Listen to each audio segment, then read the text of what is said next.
When looking at Tesla as an investment, many of us are focused on the guidance of 50% growth every year, the 30% plus growth margins, and of course, the amazing cars. Tesla today has the best-selling electric vehicle cars in the world, the safest cars as deemed by NHTSA, and world-renowned gigafactories at Shanghai, Berlin, California, Texas, and more to come. But one of the biggest concerns investors seem to have is the notion that at some point, the competition is going to be coming. So today, let's review all of the competitive moats that Tesla has that will make it really hard for other companies to compete. Randy Kirk is here with us today. He is a best-selling author. He's written 10 books. He's a serial entrepreneur with 20 businesses under his belt. Welcome, Randy. Thank you so much for joining us. It's great to be here. Thank you for inviting me. Thank you. So with regards to Tesla, 3 years ago, he wrote a book called The Elon Musk Method. This is a collection of Elon's best business principles that startup entrepreneurs is going to probably find very valuable. But today, we're going to be talking to him about the newest book he just published a couple months ago called The Elon Musk Mission. So Randy, you got to do your best. You got to help me get brighter today. That'll be the goal. We'll hopefully bring new information and new knowledge, but I think we've got some new stuff to share.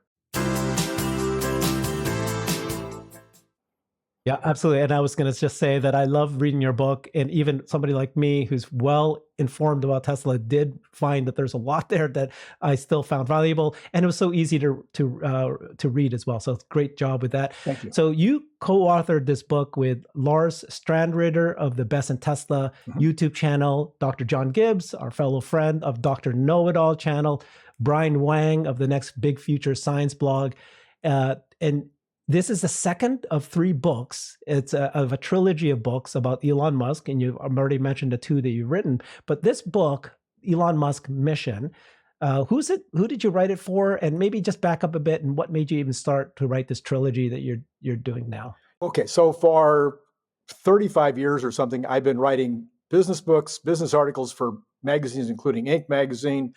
My business books have almost universally been very, very successful. One of them was published by Warner Business Books. And so I've had a good run, and as a sideline, because I'm basically an entrepreneur, so this has been a sideline, and I've done well with it. But it seemed to me I could take the Elon Musk as the #1 entrepreneur of all time and say, okay, what is he doing?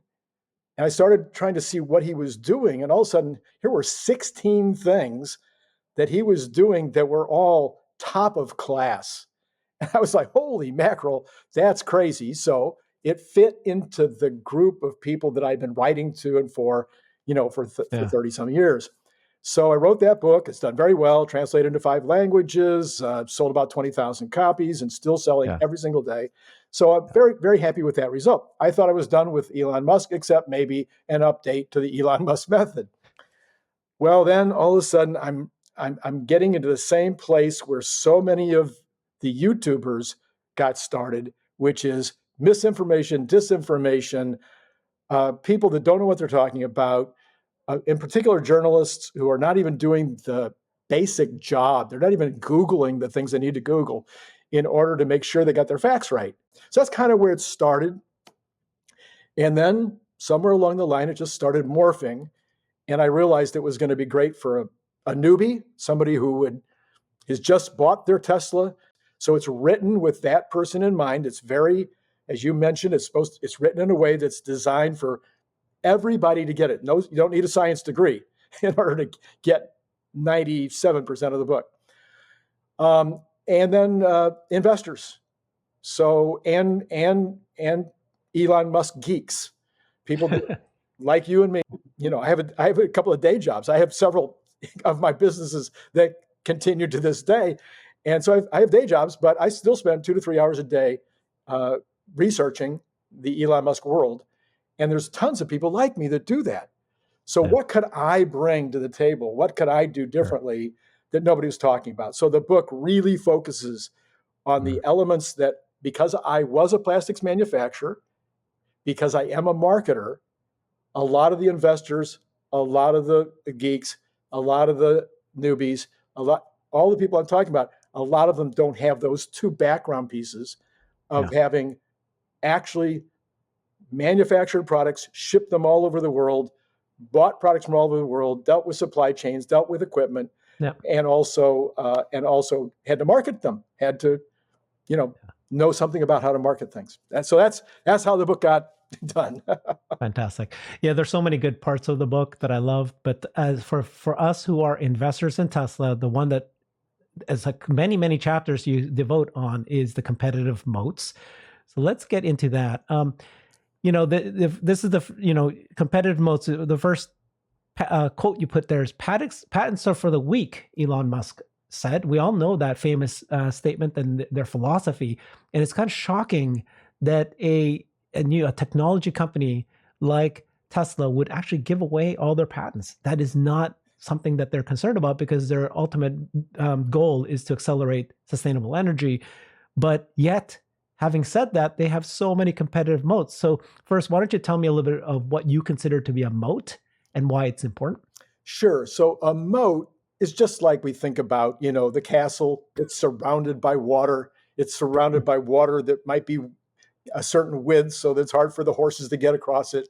It might have crocodiles. It might have piranha, so it's designed to keep the enemy away. So if we consider the competitors to be the enemy, then we build these moats, or we don't even build the moats. We might just end up with moats that help us to be way ahead of the competition or keep the competition from getting close to our capabilities. Now, if we're able to do that, and the biggest one is always patents. If you got a patent or a really great name, a trademark, a copyright, those are moats that can really help. When you have a moat, it gives you more pricing flexibility because the competitor is either violating your patent.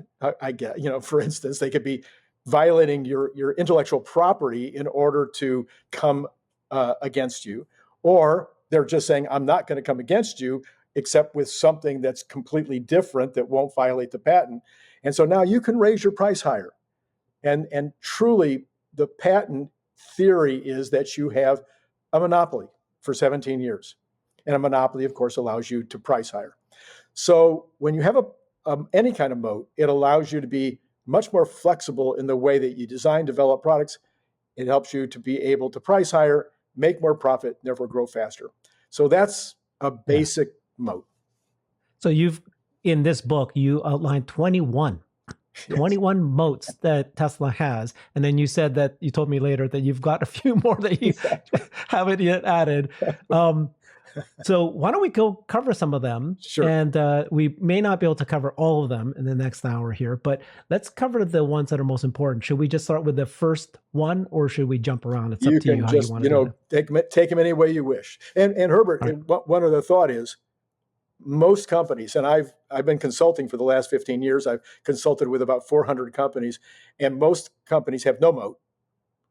And most companies would be thrilled to have one moat. That's a good way to put it in perspective. Well, let's start with the first one. And so why did you choose the blank slate as your first moat? So this is one that I think actually a lot of the folks that follow Tesla would be aware of. Okay. Sure. Because there was a lot of talk about this a couple of years ago, and then it kind of just faded, and I don't really hear people talking about it anymore. Maybe because there's now maybe a dozen companies that are fairly close to having a blank slate also. So the moat might not be quite as high and quite as wide. But the blank slate idea is they weren't in the car business before they started making electric cars. So they started with a completely blank tablet. They were able to use complete 100% first principles thinking if they chose to. So you don't have to. You can start with a brand new electric car company and still say, oh, I'm going to copy Tesla, which is happening. Right. Lots of companies are doing that. Or you could start with a complete blank slate and you could decide to copy internal combustion engine cars, but put a battery in them. So there's a lot of ways that you could go. But in Tesla's case, of course, they use first principles. And so that means that everything about the car from the ground up, from day one, is designed to optimize the principles associated with electric cars. Yeah, I'm going to interrupt you because It's interesting you picked this one as a competitive moat, because some people will think that it's actually right. It's actually a hindrance to them. And so many people I talk to, they'll go, oh my gosh, the OEMs are going to wipe them out. Do you know that Toyota makes 11 million cars a year? They can make an EV company, a car like that, and they have all these factories already. And then you're telling me that, oh no, the fact that they started with a blank slate was actually a competitor. Is it just because of Tesla that they were able to do this, but not other normal companies? Well, so when you start with a blank slate in the automotive industry, you start with something that only has a slightly more than zero potential for success, according to Elon, because only one US car company has succeeded in the last 110 years, and that's Tesla.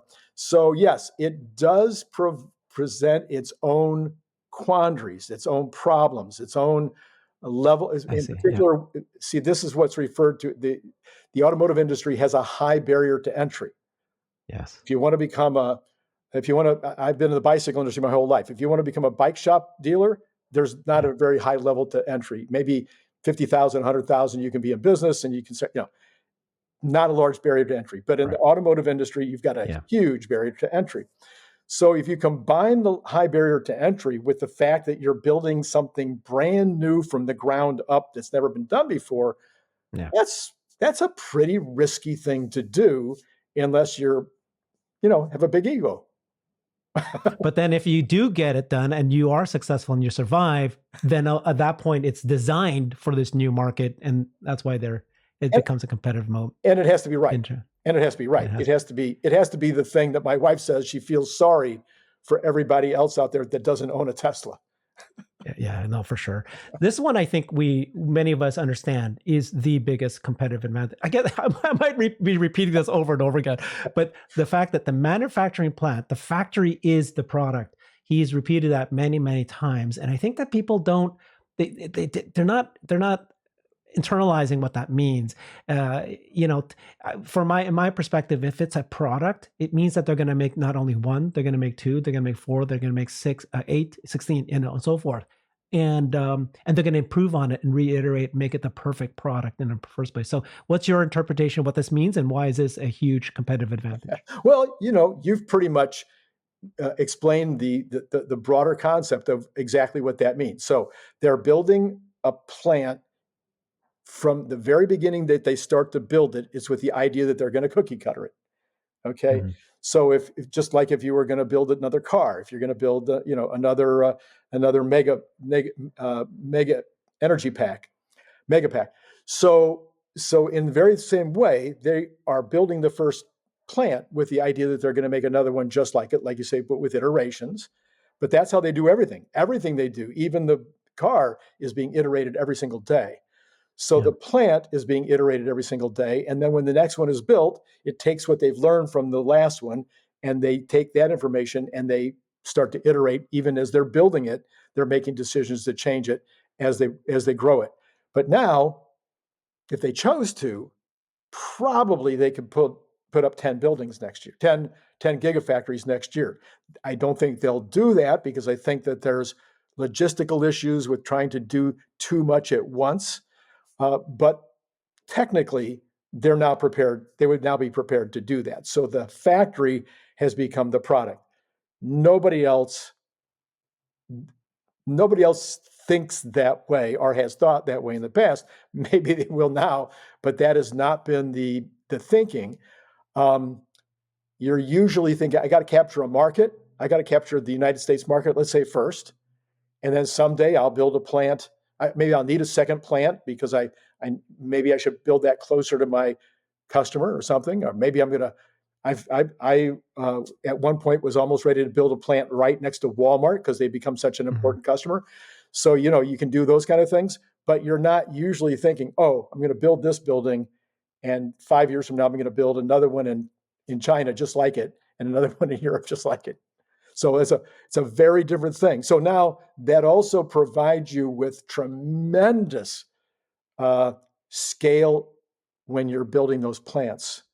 So it's going to cost you far less to build it because you're not designing it from the ground up. You're not making mistakes all the way along. I mean, you see how long it takes these other companies to put up a factory.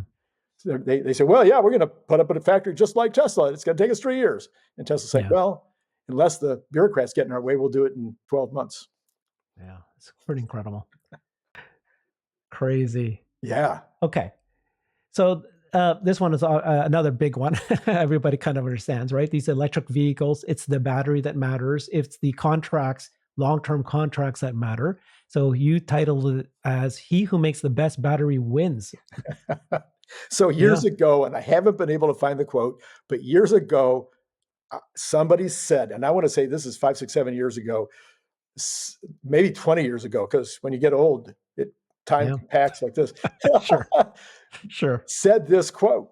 They said these very words, and I thought, wow, batteries are really important. Even then, I don't care whether it was in your phone, it was in all over your house.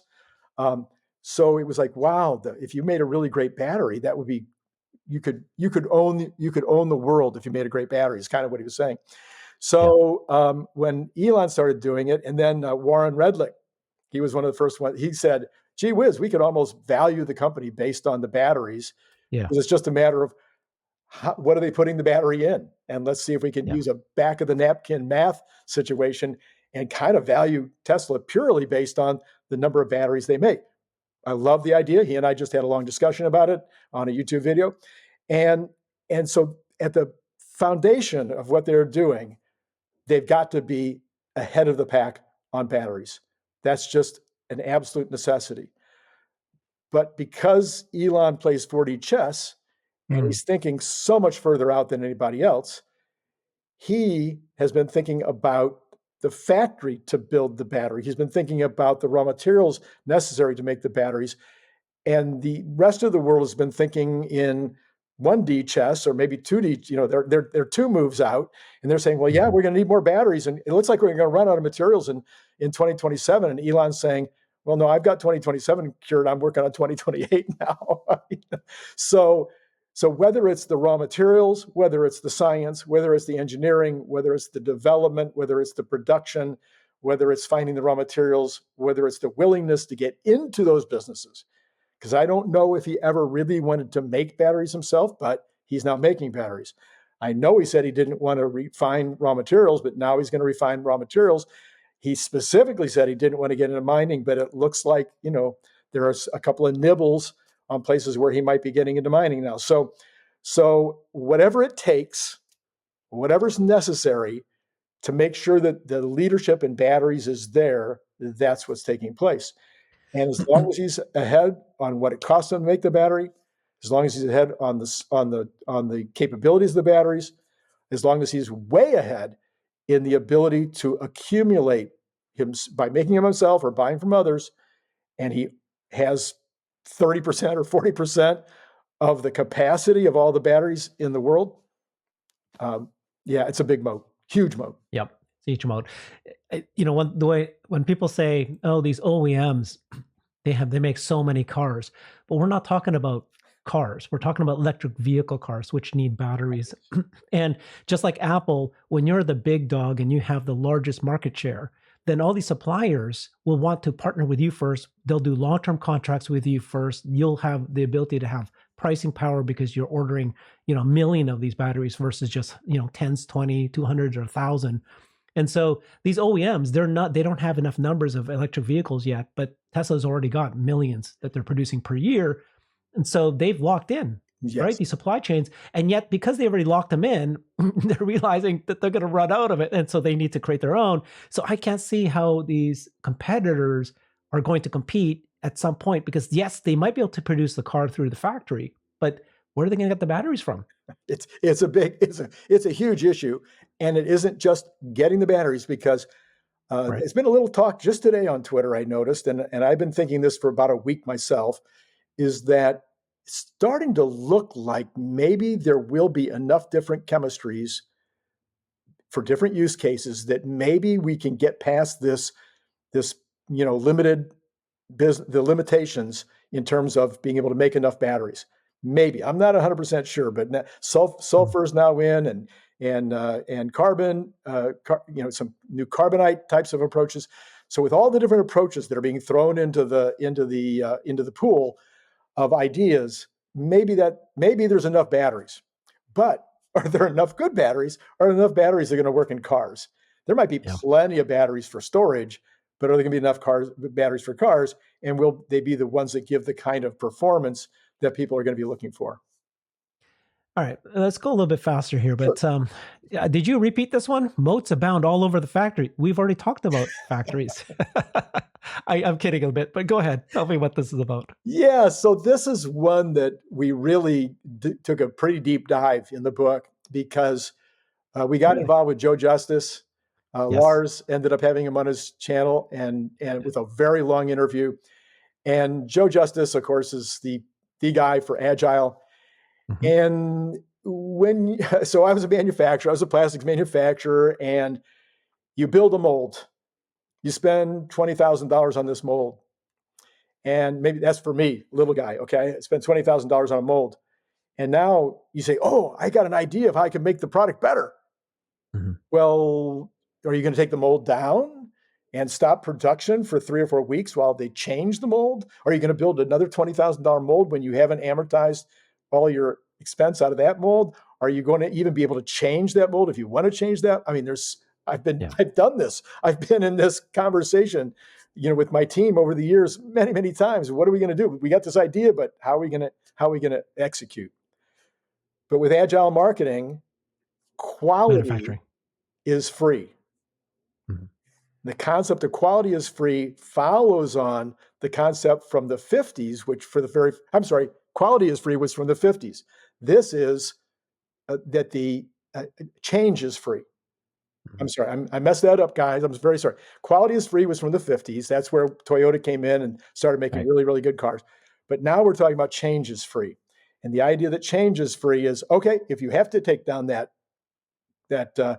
mold or whatever it is, and you have to stop the line, but it's going to make a huge difference in terms of the quality and the look or the productivity or whatever else, you just do it because it'll pay for itself quickly and with no problem. But people don't think that way typically in factory settings. So you have that idea all through the factory is, we have a new idea today. Okay, let's implement it. That's just unheard of. It's unheard of. Yeah. This is the same thing that I interviewed Joe Justice as well. And it was a big notion of the speed of innovation and that they can make a decision on a change right on the factory line and they'll do it right off the bat. And it just within they make changes every day almost, isn't it? Every day. In a factory line versus other OEMs, they would need to get a committee, a budget approval. They would need to go through this process of deciding if it's worth it or not. And it could take months before they make any change, if not quarterly, right? I mean, half a year sometimes. Sure. And so they kind of once they've made something, they go with that for a long time. Yes. And then you have the flat management system and you don't necessarily have a specific job. You come in and you find out what is needed. What's needed today that I do? And then you go and tackle it. And you might only be working on that for 5 hours. And then that's another competitive advantage, I think, right? I look at that as maybe that's tied in, but I'm just saying everywhere around the factory, there's these completely different ways of doing things in the factory that basically create a moat. It creates a moat both of mechanical, the way that you're creating the factory, laying it out in cells instead of directly along a line.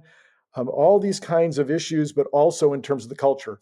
So it's very hard for these other companies to change their culture in order to be able to start with the line. It is kind of funny because people are saying that, the competition's coming. But let's say they're really, really good and they do come. And let's say it takes them 2-3 years to get there. But at what point, where would Tesla be at that point 2 to 3 years from now? They'll never catch up in terms of everything, quality, new products. You can name them, right? Gigacasting, the special octo valve, all these things that they've created that make the car better.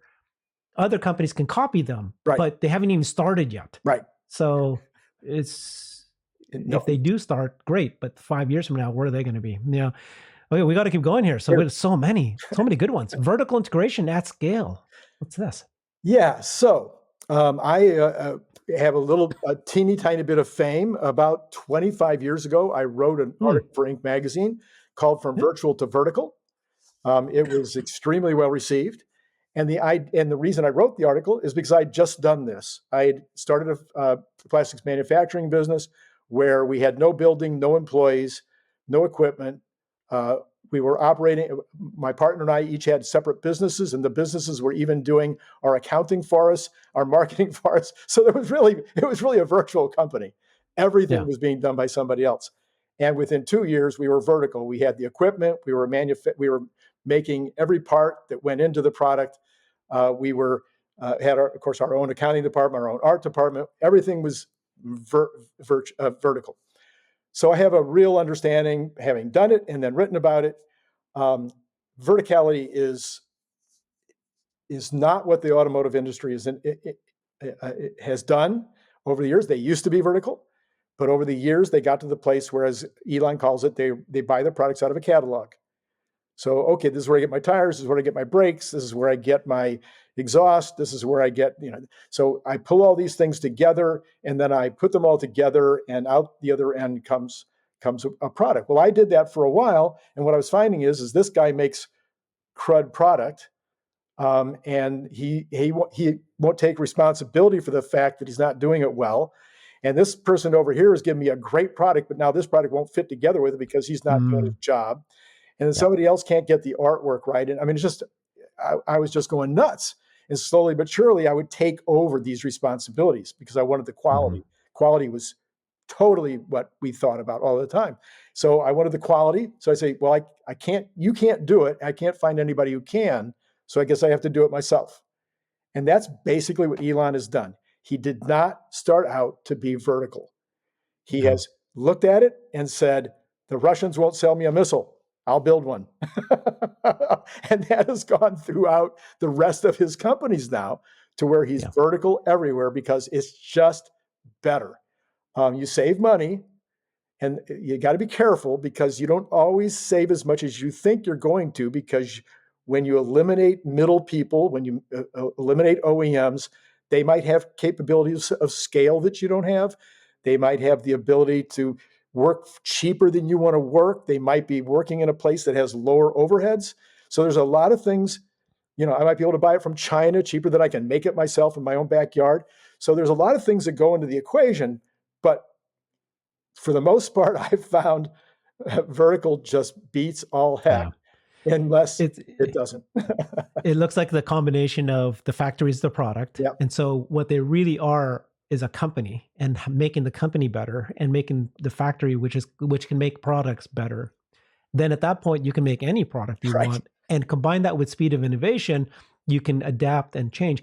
And so vertical integration, one example, there's probably a million of them, right, is insurance, where then Tesla decides, I'm going to be the automobile insurance company as well.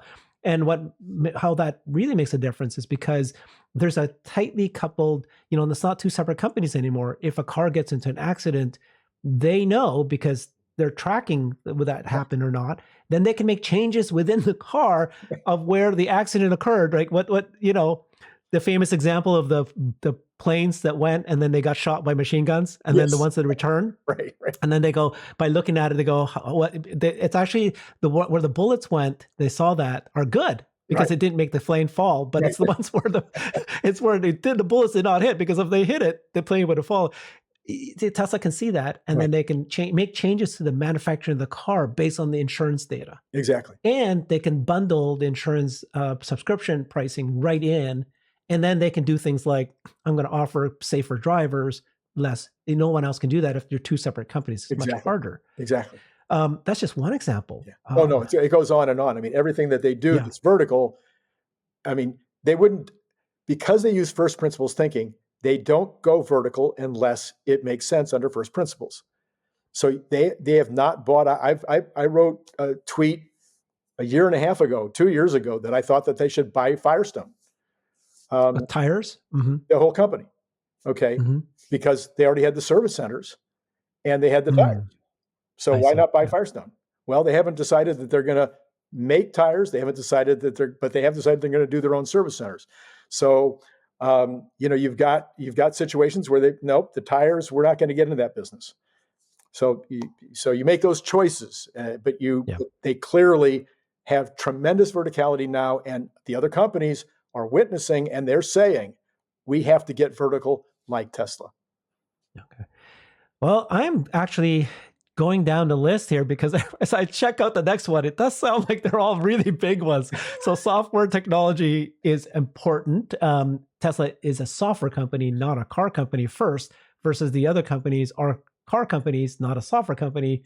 And that's why we're hearing about Volkswagen and Herbert Diess being fired because he was trying to create this big software divisions that didn't go very well. It's taken too much money. The new CEO of Volkswagen decided they're not going to follow that path anymore, which is really building your own software instead of hiring other vendors to produce it for it. Why is it important that Tesla has all this software technology in both their car and factory? Well, of course, we are in a software world, right? Okay. I mean, this car is a computer on wheels, essentially.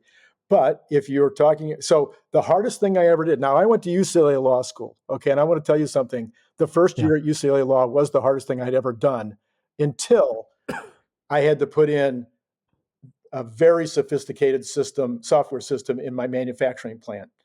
I'm even forgetting the name of it now. It's 3 letters. I don't want to know. I don't want to remember. You got PTSD scars. Oh man, it was just horrible because we were measuring, how much plastic pellets that we were getting in the back door and how many we were scrapping. And it was just unbelievably hard. But if you do it right, you've got a competitive advantage. And if your competitor does it right and you don't, you have a competitive disadvantage. So the software in the car is critical, obviously, because it's a computer on wheels. If they were third partying out all that software, that third party can go broke, that third party can fall behind, that third party can decide to give the same product to somebody else for cheaper. I mean, there's a million reasons why that's not good when it comes to software. So they've created their own software setup so that they're creating the software specifically for their own cars. And part of that, again, was because nobody else was close to doing what they needed to be done. Then along comes full self-driving. Well, now we need a whole nother layer of capability when it comes to software. Then you come to the factory. Well, we need software. We can buy, there's plenty of great manufacturing software out there. There's plenty of great institutional, accounting software and whatnot that integrates with manufacturing hardware software. All this stuff is out there. But since I've got all this talent, why don't we do it ourselves? We don't have to pay these guys on a monthly basis for all this stuff. Moreover, because we're so talented, we can use it to make our software better than the next guy's software, which just gives us one more competitive advantage. So I'm not paying for it, and it's better. Yeah. So that's a huge moat. Now, at this point, the software that they have in the building just is one example, and maybe people that have heard Joe Justice talk about this. The cars have a mirror image of themselves. They have a virtual version of themselves when they come off the line. So that virtual version stays in the cloud forever. And if they need a part, the computer goes right to that virtual version and knows what that part is. My dad used to do the dry docks on submarines, and they had to go through all these books to find the part that was going to go on this particular submarine. Right. Books and books and books. That's what they spent most of their time was going through these books. Well, now it's boom, this car, this part. So in addition to the fact they have the virtual version of the car as it comes off the line, every single car is QC'd electronically by software as it comes off the line. Because why? Because they've been changing the car, and the car that just came off the line isn't the same as the next one that's going to come or the last one that went before. So I need to be able to QC this car 100%. Well, it QCs the car electronically, not by some robot or anybody else. I mean, I'm sure there's issues, checking the paint and whatnot, but all of the things that are electronic are QC'd individually as the car comes off the line. Nobody else does this. Crazy. Nobody else keeps a virtual image. So are you saying that these cars are not just an iPad attached to a car? Do you know how many people tell me that? Just an iPad. Yeah, no, it's way more than that. Um, yeah, I mean, if so, the software is if we're watching Robotaxi come to life, they've got a supercomputer dojo, they've got all these neural networks. They're going to use the same software and technology intelligence to apply to the bot. And so, once the competition comes, let's say they do, Toyota and Volkswagen and others, Ford, they come and they compete with the electric vehicle. By that point, the competition isn't going to be the electric vehicle anymore. It's going to be robotaxi, autonomous cars, or even if you debate me and say robotaxi won't come for decades, right, but ADAS is, which is, the assistive driving software, the ability to have autonomous, automated collision avoidance so that the car cannot hit anything. Companies like Ford, they can't implement that feature because they don't have a software division to be able to code that. And they haven't even started doing that yet. They barely even have the ability to do the over-the-air updates. So they don't even have software, like you said, man. They definitely don't. Nobody is really doing over-the-air updates yet.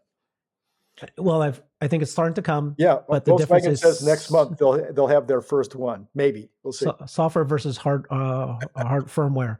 Okay, I'm going to skip this one. Okay, the amazing Tesla fan come base. On. That's one of my favorites. Okay, you got 1 second. One go. second. Okay, well we know that the fan base is out there, but how important is it? Oh my gosh, there's no. I can't. If I'm waiting, somebody put it in the comments, please. Any other company that has ever existed that has more rabid fans that are telling their neighbors as soon as they get the car, taking them around and selling them. I mean, it's just crazy. The fan base is. I'm just saying that there's so many, and this is a big one, but okay, let's go to the next one. Right. Data and experience. This one looks like a big deal. Of course it's a big deal, but how is this different from software? But you're talking data and experience. Go.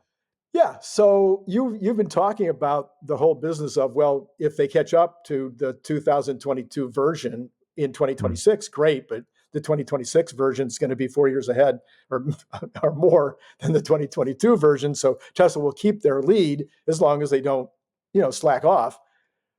But why will they keep the lead? Experience.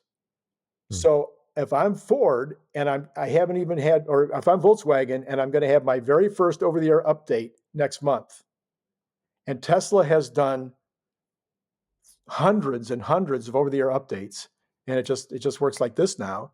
They know how to send out a letter with the over-the-air update that tells us exactly what happens on this over-the-air update. They know to watch out for bugs. I mean, all the kinds of things that Volkswagen still has to learn now about these over-the-air updates goes throughout everything that Tesla's ahead on. So that's the experience side. The data side is that they've been sucking up the data from these cameras and, and from the internal workings of the cars, not just the cameras. Most people think, oh, they're got all this data on, well, it's kind of like your bullet in the plane thing. They've been sucking up the data on how the accidents happen. They've been sucking up the safety data, the way that people drive, the way that people don't drive. Who would have known that of the 6 things or 5 things that they're looking at for safety? Nobody was thinking that those are the 5 or 6 things that they would be looking for that would determine who's going to get in accidents. They would have thought it was how old you are, how young you are, whether you're drinking or whether you like to drive fast. Speeding isn't even one of the things it's not checking for. So the data that they're getting now, the good news for everybody and the bad news for me is I'm going to run out of battery. Speaking of batteries, let me plug into these. The good news for all these other guys is that they're going to get to go to school on Tesla. So years ago, I had a competitor. He says, Randy, I know you love being a pioneer. You like to come out with all these new things. And he says, what I do? He says, I sit back. Study you. I pick anything that you're successful with. I make a copy. If the things you're not successful, never mind. So people get to go to school on Tesla. But unless Tesla drops the ball, I don't think they will. they're going to stay way ahead because they've got massive data advantages over everybody else out there. There's just so many examples, but the one that I heard was what you were just saying, right? Is that the way that they set up safety in the driving is the police are able to see if somebody's driving fast. They can see if you did not stop at the stop sign. Those are things that they can see, and therefore they're going to give you a ticket. But actually, those do not correlate with whether or not there's actually more accidents, like what you were saying.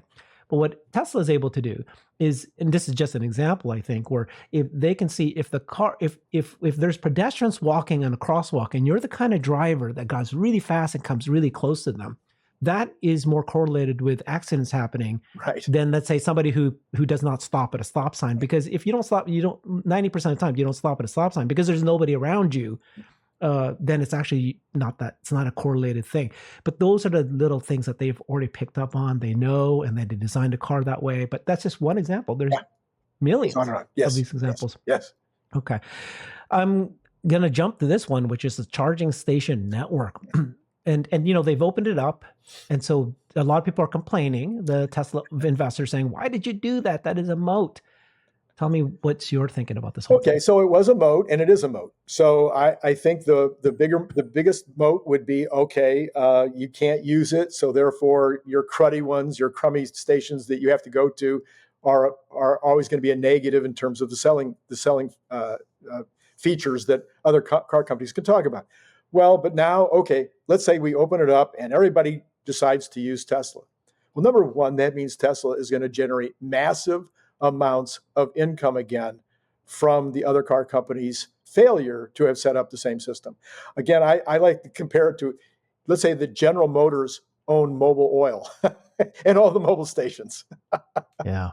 Wow. What if that had happened, 30 years ago, is one of the car companies just bought up all the largest gas station. So in this case, it's not just the largest station, it's also one that uses a particular approach to filling the car. So he's already ahead, or Tesla's already ahead in terms of the ease of use, in terms of setting up a system on your computer that tells you exactly how many people are at the next one. Maybe you should skip this one and go down the road to the next exit because this one's got a line and the next one doesn't have a line. It has this many that are not working or are working. I mean, nobody has this stuff. It's not even close. And I know I've heard other YouTubers talk about this, so we're not breaking news here, but I have to have the app in order to use a Tesla station. In order to use a supercharger, I have to have a Tesla app. App. And on the app, it'll probably say not Tesla, something like that.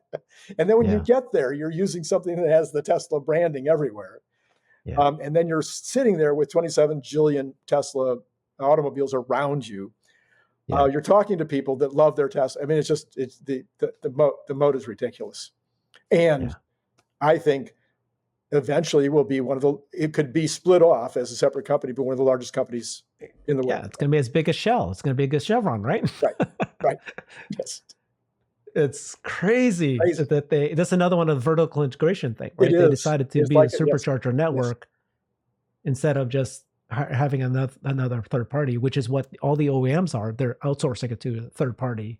But think again of the brain of Elon to think ahead and say, I have to be able to build a network of charging stations because if I don't, nobody's going to buy my cars.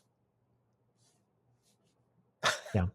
And it's hilarious because now, how many years ago, no one is as worried about range anxiety as much as they used to be because there's enough superchargers around the world where people are not as worried about it anymore. Like certainly in the US, no one I know is worried about going to California. I can drive to California, not an issue anymore. Right. Wonderful. Yeah, supercharger network is probably a big giant moat. There's a lot of reasons why. Those are just examples. Okay, let's go to the next big one. I guess I can't skip this one, which is Elon Musk is a competitive advantage. He's a competitive moat. I think we all know why. Should I just skip it? Can you say something that none of us actually know about that's really interesting about Elon? We all know him. Yeah, read the Elon Musk method in order to really fully understand what a big moat he is. You wrote a whole friggin' book about it. A whole book on how big of a moat he is, because most people don't get.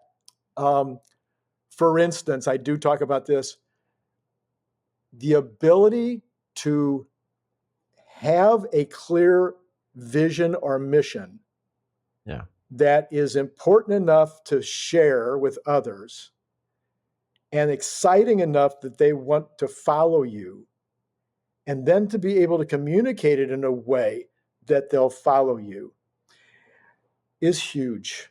This is, you can be a great manufacturer, you can be a great designer, you can be a great engineer, you can pull around all the great engineers, you can do all those things. Those things all came second. The first thing Elon had to do was say, I'm going to build an electric car.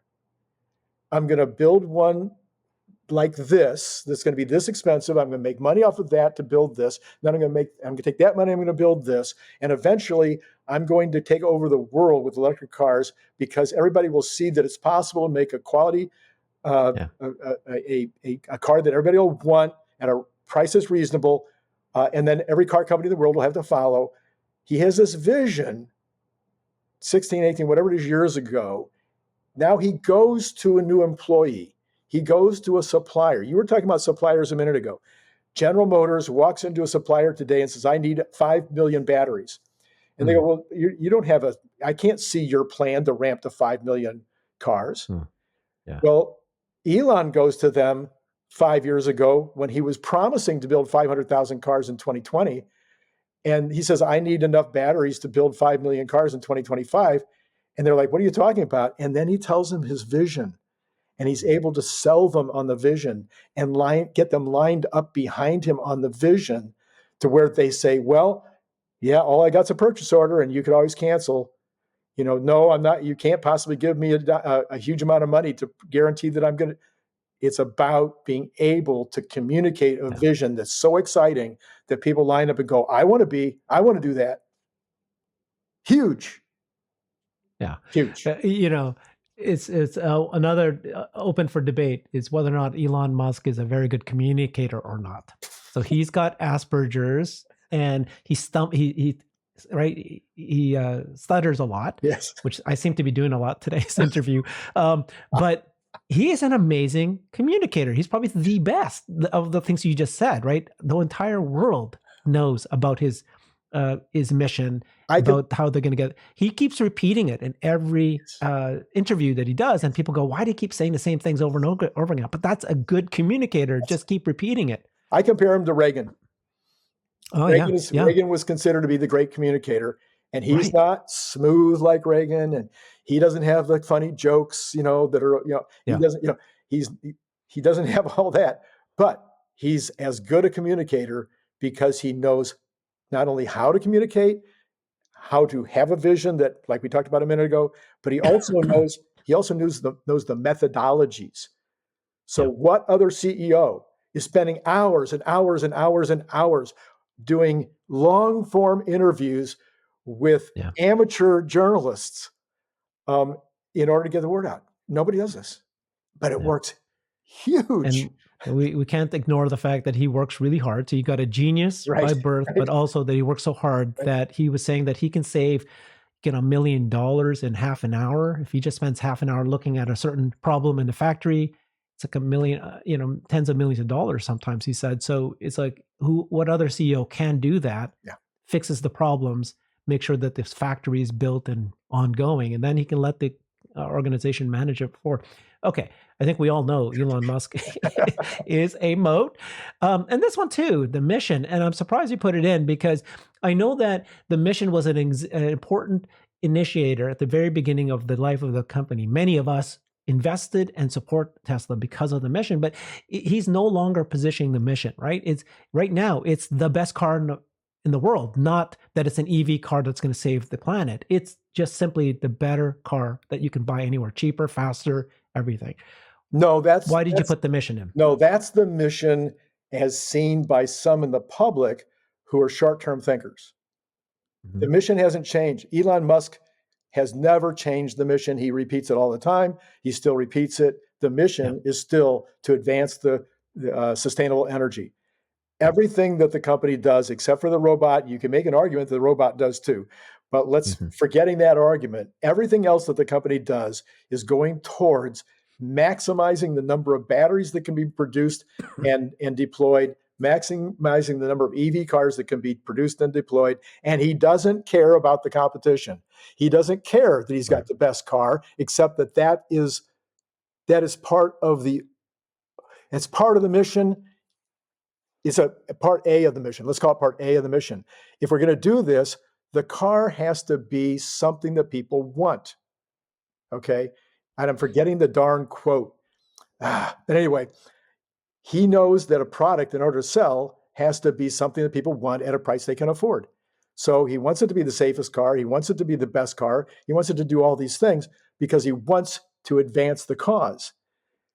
He doesn't care about the competition. In fact, he knows he needs the competition. He cannot build 60 million cars in 2027. That's why he's helping them. That's why he's giving away the patents. That's why he's giving the Supercharger network. Right. Yes. Because the ultimate mission is sustainable energy, not that Tesla's going to be the one and only winner. And now you look at these other car companies, even the other car companies. But again, if you're an entrepreneur out there, hear me.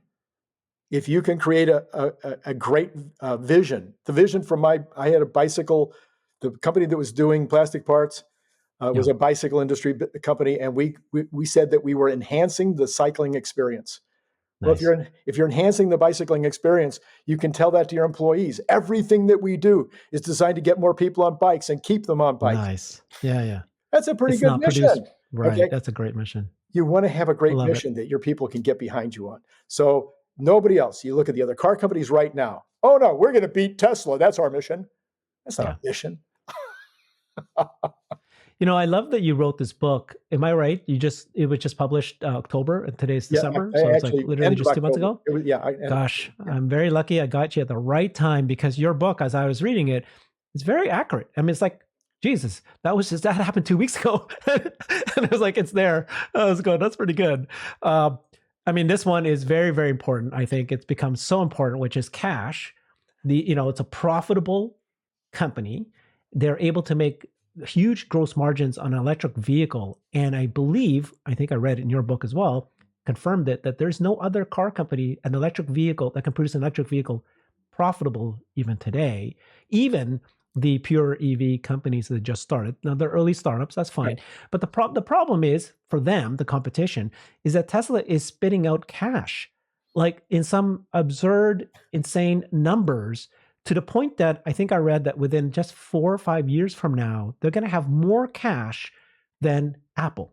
Oh yeah, before that. What? Yes, they already can't spend it. Yeah. Okay, this is a problem that Apple has and Microsoft and other companies have. It's not the first company that can't spend all the money that they're producing. But what you do want, and what the Moat is about, is not how much extra cash they're going to have someday. What you do want is, you don't want to have to go back to the market if you can avoid it. You don't want to have to go to the banks in order to do your next great thing. So when you have as much money as you could possibly use in order to be able to implement the things that you want to do, that's a huge moat. The competitors, most of them owe billions to the banks. Most of them are facing a situation where they may have to go back to the shareholders and try to raise money, especially if we go into a recession. Some of them could be dramatically impacted by a recession. So the startups, of course, they're where Elon was 5 years ago, 4 years ago, where he was about to run out of cash, but he's past that place now, and that's no longer an issue. It's hard to imagine that it will ever be an issue again. So it's a massive, massive moat.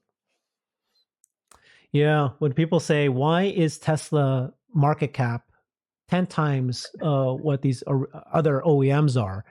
But then when you look at the OEMs like a Toyota and GM and Ford, they have like 85% debt. Yeah. Like you said, almost like $80 billion, $100 billion worth of debt. Versus Tesla is zero debt. They're pretty well at zero at this point, and they have just tremendous amount of cash. And then when you work it out each year, it's just crazy the amount of cash they're going to put in. Right. And so they can create speed of innovation, they can create new companies, they can do more of this brand new companies. And so that's another thing people don't seem to able to put in their head, which is, oh yeah, Tesla makes 4 cars right now, and they don't make other cars. And how are they going to get to 20 to 30 million cars in 2030, 20 million cars by 2030? Well, what makes you think that they're not going to create a whole set of cars? And they've already announced robotaxi, right? A compact car. They're going to have a van. They're going to have a Cybertruck. They're going to have a smaller version of the Cybertruck. They're going to keep making new cars, but they're also going to keep making new businesses. I mean, who knew 2 years ago?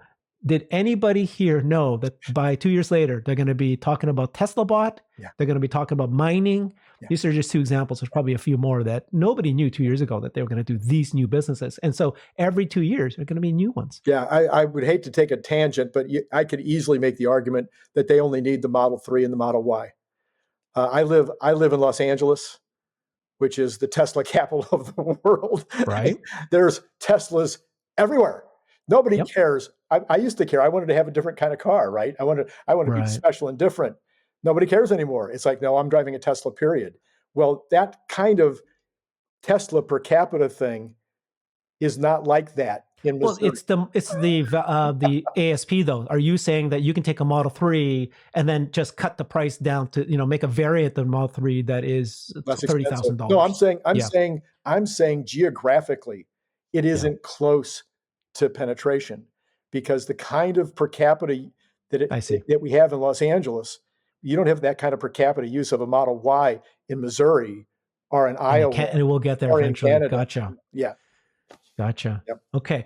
You told me that this next moat is the most important moat, and you've got 21 plus more. And I don't know how you're going to beat, well, again, I can pick so many that are so high. Well, Elon's probably the top one. Speed of innovation to me was another one. But you're saying this next one is the most important? You got work to do to tell me why, what's flexibility, and how is it different from speed of innovation, right? What is this? Yeah. And again, I'm not sure that, and I think if you asked Elon, he wouldn't say, oh, we set out to build any of these moats. I think that they just happened because of the first principles thinking and the quality thinking and the 3D and 4D chess. So flexibility to me means, if I don't have enough semiconductors, I've got the software guys in the house that can build a different semiconductor in a week, and now I can use this semiconductor to do this, or I can bundle 3 to do that. I can do whatever I need. Whatever I need to do, I have the flexibility to do it because I'm not constrained by my suppliers. I'm not constrained by old thinking. I'm not constrained by the fact that if I change this part, it's going to change these 13 other parts, and now I'm going to have to get 13 suppliers to come alongside me to make changes. They don't have those constraints. So right from I guess you could start from battery chemistry. They can make batteries I can think of at least 5 different chemistries.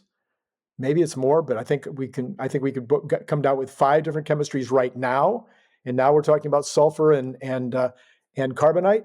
So those are 2 more chemistries, and those are just the ones that I know, and I'm no scientist, okay? And just the ones that I keep track of and hear about. I know there's a bunch more chemistries that are being worked on. So they have all these different chemistries. They're lining up the supply for all these different chemistries. So all of a sudden I can decide, oh, no, I'm not going to put 4680 batteries with this chemistry into my new semi-truck. I've got plenty of this other battery with a different chemistry, and it'll work, and it'll get me just as much. It'll give me 500 miles of range, and surprise the world that I used a completely different chemistry and battery form than anybody thought I was going to use in the semi-truck, and yet I got 500 miles of range. That's flexibility. Nobody has that. No company that I've ever been associated with or followed has that. And it goes right throughout the company.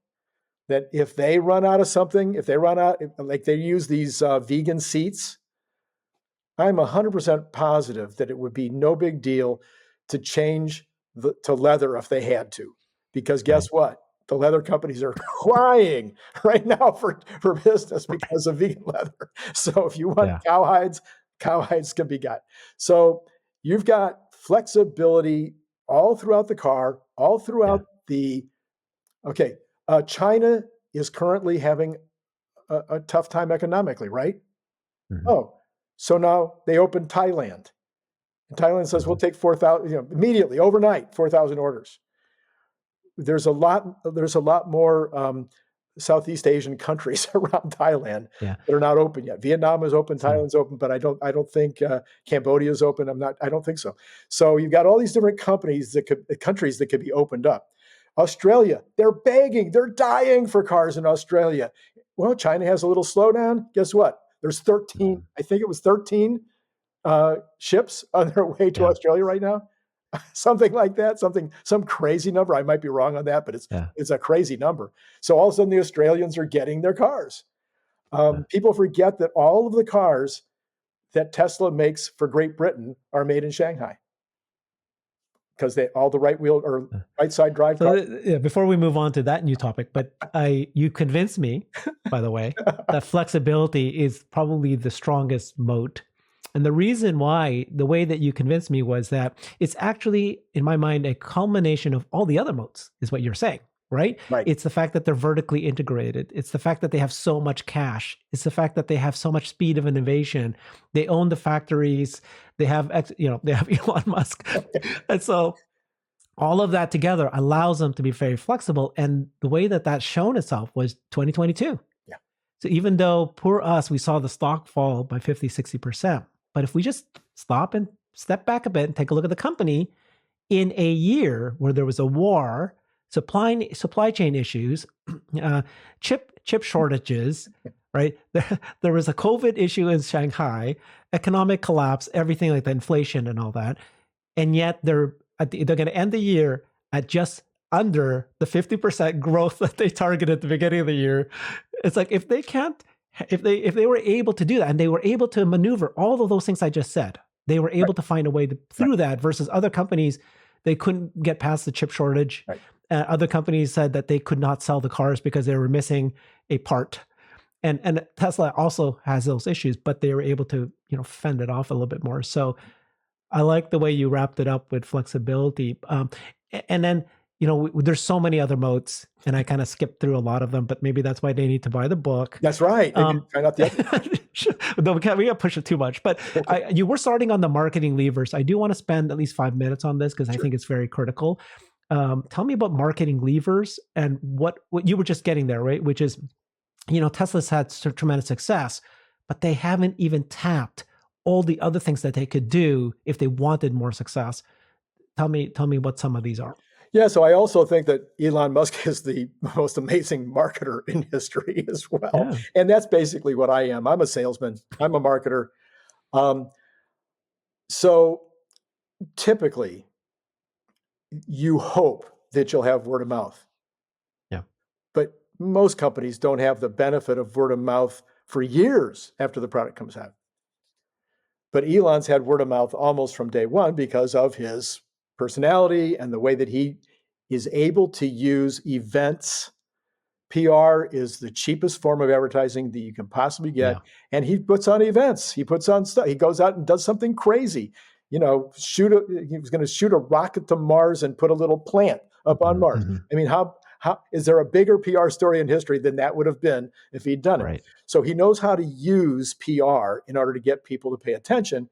And then you get people to start driving them, and people drive them, they tell their neighbor. So we call it WOM in the business, WOM, word of mouth. There's no better marketing. Okay. Yeah. So what does that leave? It leaves, I list 12 different marketing methods that I would use if he called me tomorrow and said, Randy, you're now the director of marketing for the company. I really need to pull all the levers as fast as I can. Well, I list the 12 that I would pull immediately. The first one I would pull is I'd have a Super Bowl ad this year. Apple he doesn't need to. All the Super Bowl ads that did it, they all helped Tesla's sales skyrocket. They helped Tesla skyrocket, but Apple also used it perfectly. I'm sure they would do it perfectly. But you basically have a world of people with FUD about Tesla that don't get the car. They don't know it's the safest. They don't know it's the quickest. They don't know that it's actually cheaper, even if you pay $20,000 more for it. because you save it in gas and repair. So there's a bunch of stuff you could do in a series of Super Bowl ads. It would just be incredible. That would be one, and it would cost. That, by the way, is my wife's number one pet peeve. Is like she's so upset and frustrated. Why don't they advertise and talk about the safest car? Right. Why don't people know about that? Right. And the reason they don't, I think, is because they don't need to. They already oversold. Its production is the issue, not the demand. Exactly. But what you're saying is that if there is an issue with demand or there's competition that comes, they have all these levers that can still do that they haven't been using. Right. So so not a big deal. PR, influencers are a big deal today, right? He's not using paid influencers. I mean, the list is so long.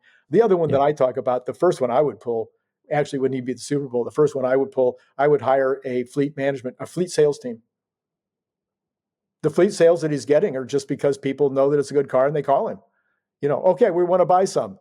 Oh, well, go ahead, go on the app and buy the cars then. You mean like selling it to Hertz or something like that and others? Not just Hertz, every government, every police department, every local, regional, every big corporation has fleets. The number of fleets that are out there, it's the fleet cars, huge business. And every car company has a fleet management division with highly paid salespeople that are out there pushing their cars. Be a very inexpensive thing for him to do. Right. Tesla's not even doing that. And there's more. There's more.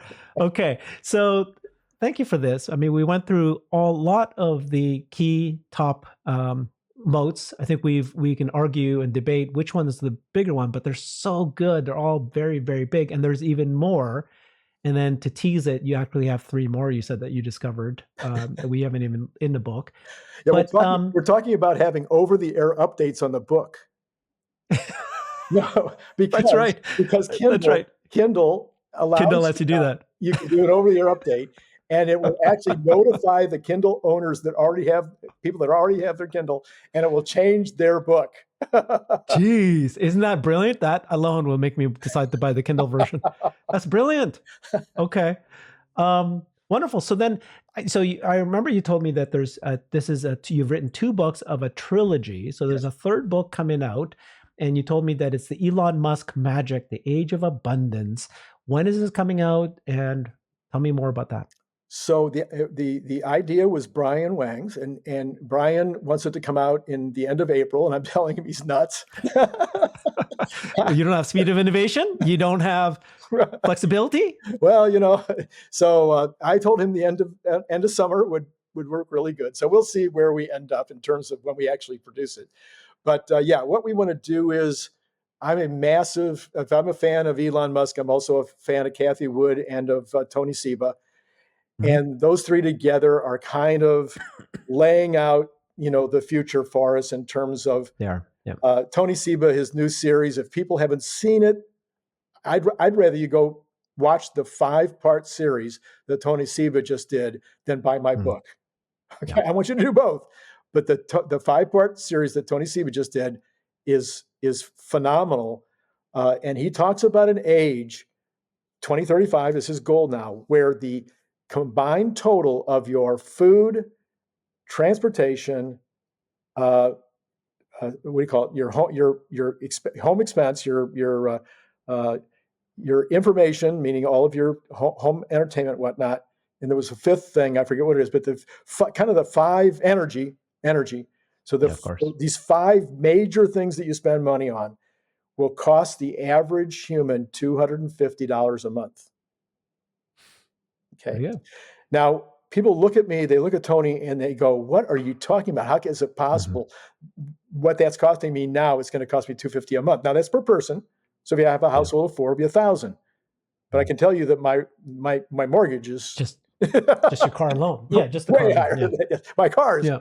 Yeah. So I always like to talk about this friend of mine that came to me about 25 years ago, a brilliant guy, futurist. He says, "Randy," he says, "in about 10 years, your phone will be free.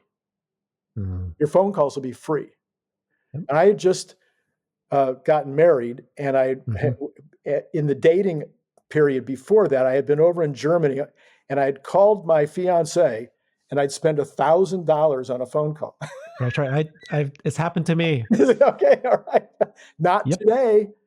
I could Not be in today. Germany, she could be in California, and it's free. So he called it that the telephone call would be free. What he didn't know was that the telephone would be attached to all the information in the world, and it would also act as a flashlight. So the future is crazy funny, but I think that Kathy, as good as she is, and I think Tony, as good as he is, they're not great communicators. And I want to communicate this vision differently than they're communicating it. And so that's the nature of this book is going to be, sounds cool. Where is this abundance coming from? But we're going to only be looking at through the viewpoint of Elon Musk's companies. We might do a chapter on meat, but most of it is going to be about Elon Musk companies. It's pretty cool. Yeah. People are starting to refer to the Muskonomy. Yes. And the variety of industries that he's going to do. And Tesla, because of the speed of innovation, flexibility, and vertical integration, they're going to be going into more industries. And, most people have no idea. He just tweeted about it again today. I saw it. How big this T-Mobile thing is with SpaceX. Yeah. But it's in our book. You didn't have to wait till today. You can look in the book, and it tells you in great detail how valuable this T-Mobile deal is, and how it might be the largest company of Elon Musk's companies. It's a big debate, right? Which one? It's Neuralink. No, it's the boring SpaceX. Now, those are like nothing compared to satellites. I don't know. Having the ability to use your phone anywhere on the planet. Right. I mean, he could take over the competitors, the OEMs, let's call them that. Anyways, okay. Thank you very much, Randy. Really appreciate this. It was very good, full of information, exciting and fun. You're awesome. You can follow Randy on his website at elonmusk-networth.com. You can follow him on Twitter at Randy WKIRK, Randy W Kirk 1, the number 1. Wonderful. Thank you. Hopefully you felt you got a little bit brighter today. Tell me, which moat do you think was the most important one? Can you think of any moat that you haven't talked about that is important? Put that in the comments. Thanks, everybody. Thank you again, Randy. Thank you. Appreciate it.